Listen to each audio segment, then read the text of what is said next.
Okay, good afternoon. Happy Friday, everybody. Welcome to another installment of our Futurecast forum. We have assembled market luminaries for all of you to have an open conversation supported by a slide deck that will be presented to you afterwards. So we are not going to have to review all the words on all the graphs, but there's plenty more data coming to you. I always get more out of the conversations, including those that come from the audience. So without further ado, I'm Dean Jones. I'm your president and CEO of Realogic Sotheby's International Realty. I'm just going to go down the right hand here. Have you guys introduce yourself. Kartik? Hi, my name is Kartik Ram. I'm in private banking and I'm a real estate investor. I absolutely love this area and moved here from Toronto a few years ago.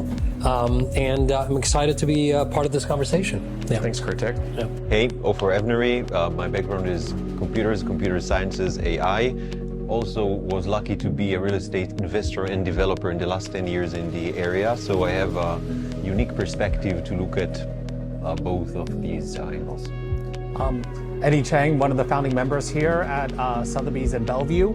I'm the former VP of Government Affairs for both Seattle King County Realtors as well as Washington Realtors, and currently the Federal Political Coordinator on behalf of the National Association to Representative Adam Smith. So tariffs, taxes, and tensions. I can't remember a time when things have felt this sort of strained and possibly causing inaction, because it's hard to know which way to invest or what play to bet without all the other policies being aligned. As you know, we've got some pretty heavy taxes that'll be discussed in the state of Washington today and in Olympia. So Eddie's going to share that with you. We've got ongoing tariffs and a lot of other tensions in Iran and the Middle East right now, which I know Kartik and also Ofer are going to share. And then another kind of tension as well, which is what's going on with artificial intelligence and this debate between GDP and joblessness, which I know Ofer is going to touch on. So we're just going to go ahead and jump in right away, starting off with some tariffs and what is going on with this world right now and our president of the United States. And what is MIGA exactly? Sure. So, like many of us, I watch CNBC because I work in finance, and a brilliant journalist, Tim Seymour, came up with Make International Great Again. And it made a lot of sense to me, because what tariffs ended up doing, which is effectively duties, which we grew up around, in the parts I grew up in, is a tax on the supplier, but it ends up being a tax on the consumer. So people end up buying elsewhere and doing business with other parties. And what's happened this past 2 years is that the international stock market, international defense companies, suppliers, wholesalers have all boomed. And really, we have shrunk in general. So I really think in the spectrum of fear, greed, and uncertainty, tariffs equate to greed. And it's someone's greed. And it's mostly political posturing. But I truly believe that we as residents and consumers will start to finally feel it. There's a lag time before the other shoe drops. You feel it every now and then with hotel rates. I mean, the 200 is now 500, and you feel it every now and then when you book a cruise or things like that. But it's going to start hitting home in terms of consumer goods and the way we live. But the way around that is to innovate, right? I was an entrepreneur. I was a part of a fintech company that raised $5 billion from when I owned the domain name to when I exited. It was worth $10 or $18 billion at an IPO. And I decided to be a private investor, but not in startups. I thought I would invest in big market-moving phenomena. And so I was investing along with private equity firms. And I think real estate is one such thing. I think this is a very big inflection point because of tariffs in real estate, and I'll talk about that a little bit later. Because you think real estate could be a good hedge too, right, for investment? Well, so everyone talks about store of value. So I lived in Dubai, and gold is talked about a lot as store of value, and what is old is new again, silver, gold, etc. And what is new is frankly irrelevant, AI, Bitcoin, etc. So I really think real estate has always been a store of value. I split my time in Jackson Hole, and I'm dressed the part, and I love it there because people are simple. They store their wealth in industrial themes and in real estate, and there's almost a barter system inside of that community of people just being good to each other. And I feel like that's the way we used to live. And I think tariffs are going to force countries back to like first principles, which is who are our trading partners, who do we trust, and who do we want to do business with. And really, unfortunately, we've ended up alienating, not we as us, but we as a country have ended up alienating a lot of our trusted advisors. And my goal as a person that advises significant families in very complex issues and very sensitive issues, I always tell people, don't fear anything. Don't be trepidatious, but just be aware, be conscious, because you don't know what you don't know, right? In AI, you have to prompt the machine. So know what you're prompting from your advisors, from AI, and from all those around you, and then you'll get better answers. And so as it relates on this theme of the stock market took a bit of a nosedive today, and it's something that you've cautioned me from overreacting to what's going to happen with Iran or tariffs or what's, the president going to say, the other night. But the stock market prices a lot of these things in, right? So well, it's a forward-looking tool, right? So, I mean, the market is 3, 4, 5 months ahead. Oil prices, gold prices, silver, wars, volatility. So I'd say the stock market is a terrible barometer, but it's a great factor for wealth effect, right? If we feel successful, wealthy, endowed, we make different decisions than when we feel scarce. And so I really feel like we're going to go back into abundance. I'm an optimist. Economists are wrong a lot. I studied economics. Even a clock is right twice a day. So anyone can be negative a long time and be right every now and then. I believe in being permanently optimistic. So my bet is that we're going to make a huge comeback, both in the real estate drought and in general in the economy. And I feel like whether it's the last quarter of this year bleeding into next year or it begins a little bit sooner, I think we're going to be in good times. So the market today is irrelevant. Yeah. So I have your slides coming up in a couple of lifestyle imagery. What did you want to speak to here? Because I'm already jealous of these people. That's my boat. Yeah. That's your boat. Okay. So it's about being a legend, right? I mean, it's about doing something different. I've always thought of myself as almost like a luxury brand myself, like Rosewood Hotel. What does it mean to me? It means that the concierge listens and crafts experiences that I want and I value.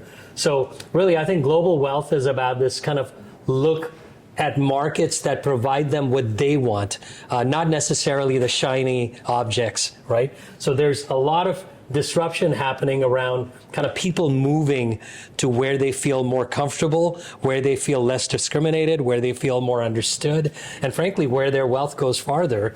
And so that's generally the theme of this. You're going to get these slides later, but I'm going to get right into kind of like some structural shifts in the market that I think are worth talking about. So Henley and Partners is this second citizenship firm. So if I have a couple citizenships, I'm sure so does Dean and many of us. And Henley is one of the kind of leaders in that kind of conversation. And it seems that the U.S. is still the king of the hill. Everyone still wants us. Our dollar is weak now, but that makes us even more attractive. So as an American, I'm here to say that I think we're still in the most significant wealth effect in the world. Everyone I know, frankly, whether they're a tech worker, an immigrant, a founder, are doing better than most other people elsewhere in the world. And everyone looks at us as kind of like the best practice leaders. So my bet is that the U.S. is going to get stronger. There's cities within the U.S. that kind of, during COVID, a lot of people... Interesting perspective. I appreciate the compliment. During COVID, a lot of people kind of fragmented and moved to places like Jackson Hole and Boise and other places. I feel like that's kind of coming in, not just because of return to work. I mean, my bank requires 5 days in, and I still play hooky a lot. But there's certain cities in the world that are not only money centers, but they're also where people want to live culturally. Restaurants, right? Hotels, places, for entertainment, choices for their family, for their dogs. And that's what you're really seeing, is that expensive places continue to get more expensive. And the places that were kind of on the border, the bottom's falling off, like Boise. I mean, I don't know, like there's a lot of places that everyone said is going to be the next Silicon Valley, and it's not happening, right? So I continue to see concentrations of wealth in the money centers. And you were saying the super prime market was on sale for these last couple of years, and so you're already seeing those bounce back in some primary markets. And where do you think we are in that recovery here locally? Well, it's almost the opposite of a bounce. So I went to London Business School in central London, and it was 2010, and properties were cheap then, and I thought, great, I'll come back later when I have money. Well, now prices have gone back to 2013 lows, so you can buy super prime in Mayfair for the same price or better than 2013. A flat in Vancouver, Cole Harbour, sold at its 2013 price. That's right. And the dollar has gotten a lot weaker since. So I really think, and I always also say this, if I had bars of gold in 1988 and I bought a house or a ranch in Jackson Hole, the same amount of gold bars or less can buy that same ranch in Jackson Hole today. So if I just held on to my gold, my buying power hasn't changed an iota. So I really think it's all about figuring out what stores of value are. And being a real estate bull myself, I think though real estate mean reverts, this is the time to buy into the super prime. So because homes that are available for everyone to buy, people will buy and price up. But homes that are only available to the few always go on sale, and when they do, they don't last. So I think it's a very, very good time to engage, but it doesn't mean that the prices aren't going to go down further. Right. Yeah, so the tariffs in luxury real estate, some key takeaways you'd like to share with the team here as we handle that T for tariffs? Sure. That we should be reflecting on, and what might be next with this, issue of whether they're legal or not, and what's the next move? Well, again, that's complete noise, right? It's whether they're legal or not. The whole world understands duties and like customs declarations and things like that. There's a cost of doing business for everybody. So I would say for us as prosperous Pacific Northwestern dwellers, it's not going to affect us gravely, but it is going to affect certain sectors within real estate. I think construction and building supplies have gone up, notably. Rates have gone up, hourly wages for trades, right? No one's really talking about that. There's no tariff on that, but it's been a knock-on effect to everything costing more. And so there's almost this stealth tax and stealth tariff going on where things are getting smaller for me, shrinkflation, and things are getting costlier for me, and experiences are getting costlier for me. Again, what tariffs can tariff in an experience, right? A safari ride or something like that, why should it cost more? But it's because wages have gone up and labor has gone up. So I think that's really the challenge in new construction. And there's other challenges because people are kind of in this indecision. Do I sell? Do I refinance? Do I just stay? A lot of my Jackson Hole clients are petrified to leave because their cost basis is $300,000 and their home's worth $4.8 million. So what are you going to do, right? You have all this liquidity trapped in your house. So I think that indecision is causing more it's kind of causing more turmoil because tariffs essentially don't give you a clear direction. Whether they stay or whether they go, I feel like this year, 2026, is going to be the year that real estate turns around, the drought goes away. There's a real estate coach, and I was chatting with him the other day about how he advises people like Dean and realtors, and he basically said, listen, there's no question there are weeds, but we're going to get through them with weed killer. And the way that we're going to do that is data, right? AI, data, transparency, and wealthy investors going, you know what? Enough is enough. I'm going to make a bet and I'm going to do it. So I think most of this is white noise, but it does depress demand, and that's a buying opportunity. It's certainly not a selling opportunity. So great key takeaways.